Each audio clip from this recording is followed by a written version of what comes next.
Les amis, alors journée un petit peu venteuse, journée très pluvieuse, encore une fois, hein, et on annonce un sacré coup de vent sur la Bretagne. Voilà, bah heureusement j'avais prévu un petit boulot qui vous sera fort utile pour vos boutures. Mais réjouissons-nous quand même, hein, journée très pluvieuse, très bon pour le compost, très bon pour les salades repiquées. Il n'y a pas que du mauvais là justement, hein. Et puis en plus il faut de l'eau, Voilà, mais bon, allez, on va aller voir un petit peu ce qui se passe. Alors vous voyez, c'est quand même très bon. Bah, vous inquiétez pas, le vent ça va pas durer très longtemps parce qu'après on va aller dans le garage. Alors regardez, pour les salades, c'est impeccable. Pour le persil que nous avons semé il y a 1 mois et demi, c'est nickel, ça apporte un peu d'eau. Allez, il faut voir les bons côtés des choses, les amis, hein.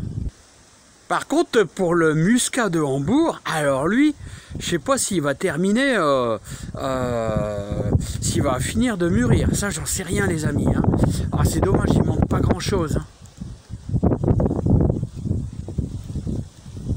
Alors surtout découvrez bien vos salades, vos scaroles là, parce que ça risque de pourrir.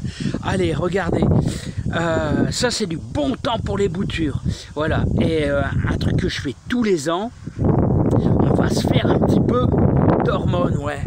On va se faire un petit peu d'hormones de bouturage avec 2 plantes super utiles. Allez, c'est parti, mon kiki. Alors les amis, celui qui dit moi je réussis tous mes boutures, c'est pas vrai, c'est jamais vrai. Il y a toujours des loupages, il y a toujours des trucs qui sont loupés. Voilà, on peut en réussir beaucoup, mais il y en a toujours, il y a toujours des exceptions, il y a toujours des boutures qui ça ne marchera pas, hein. Alors comment essayer d'avoir le maximum de réussite? Alors déjà, vous avez l'environnement, c'est-à-dire vous allez mettre un bon terreau. C'est l'essentiel, un bon terreau mélangé avec, si vous avez une terre un petit peu sableuse, hein, voilà, ça va aider, mélanger avec un bon terreau. Voilà. Ensuite, après, ce qu'on peut faire, c'est faire un petit peu d'hormones. Alors, vous avez plein de plantes, enfin plein, non, vous n'avez pas plein. Vous avez quelques plantes qui peuvent vous donner un petit coup de main pour réaliser votre hormone. Il vous faudra pas grand-chose, 24 heures. Et un tout petit peu. Alors moi je vous conseille 2 plantes. Vous avez bien sûr la fameuse ronce. Je vous ai concocté, vous voyez, 2 petites branches de ronce qu'on va simplement, vous voyez, couper, voilà, comme ceci, en petits tronçons, vous voyez, de 1 ou 2 cm. Voilà, comme ceci. Alors ça, c'est de la ronce, ni plus ni moins que la ronce. La ronce, vous savez le principe de la ronce? La ronce, ce qu'elle fait, c'est qu'elle grandit, elle grimpe, et puis elle va se placer au sol parce qu'elle est trop lourde, et volontairement. Et elle va toucher le sol, et elle va sécréter une hormone de bouturage qui va permettre, et comme ça, elle fait des vagues. Et c'est comme ça qu'elle s'allonge dès qu'elle touche le sol. Voilà. Ensuite, vous avez une autre plante, enfin, plutôt un arbuste, plutôt même carrément un arbre. Alors là, j'ai été vous chercher, vous voyez, une branche de sol tétard. Alors le sol, il sécrète aussi une hormone, mais disons qu'il le facilite, c'est un arbuste qui facilite l'enracinement, hein, voilà, hein, tout simplement. Alors on va faire pareil. Vous voyez, et tous les 1 cm, on va couper nos branches. Voilà. Ah, écoutez, je vais mettre ça en pause et je vais couper le reste de mes branches et on se retrouve dans 5 secondes, le temps que je coupe, les amis. Alors voilà, les amis. Bon, j'ai fait. Vous voyez, tout est quasiment coupé. Alors, coupé à 1 cm, à peu près de dimension 1 cm.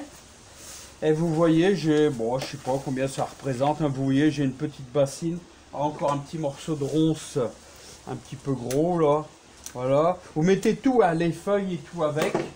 Alors, un conseil, on va laisser macérer ça pendant 24 heures, c'est-à-dire, demain, à peu près vers midi, vous mettrez, vous pourrez récupérer l'eau.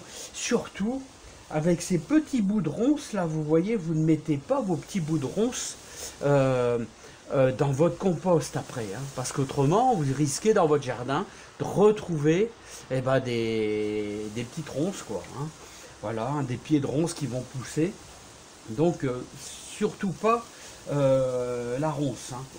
Voilà, donc vous mettrez ça, bien sûr, je pense à la poubelle, parce que pour pas avoir de départ. Et là, on va ajouter, ouais, je sais pas, 3 litres d'eau à peu près, hein, hein, pour que ça soit quand même assez concentré. N'oublie pas, ça va pas pourrir, hein. Ça va pas pourrir, on va laisser ça 24 heures. Voilà, et on va pouvoir arroser toutes nos boutures avec l'hormone qui va être sécrétée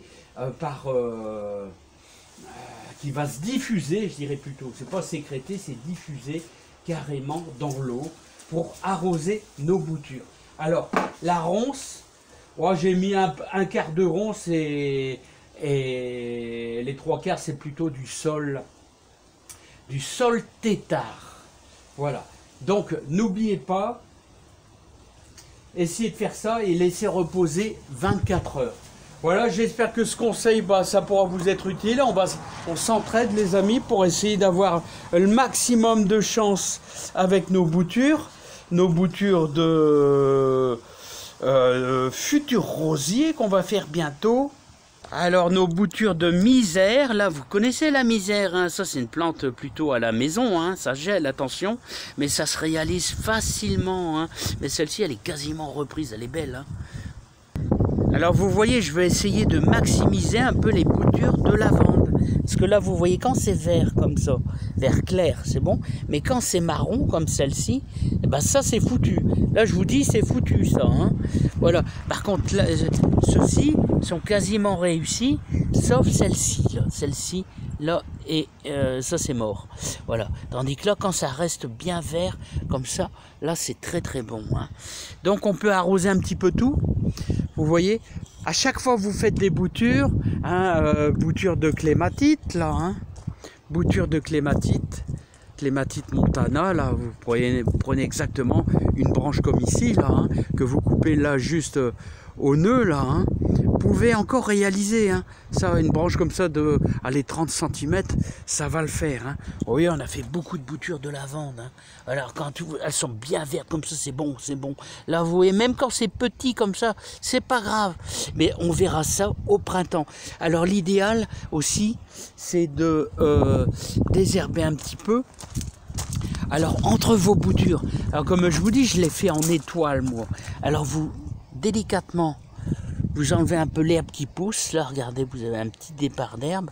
Là, délicatement, vous enlevez avec un petit couteau. Voilà, c'est pas mal, hein.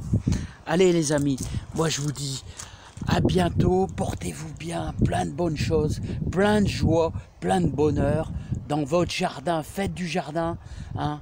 Ça apporte du bonheur dans notre vie, hein. Allez, bye bye, à bientôt.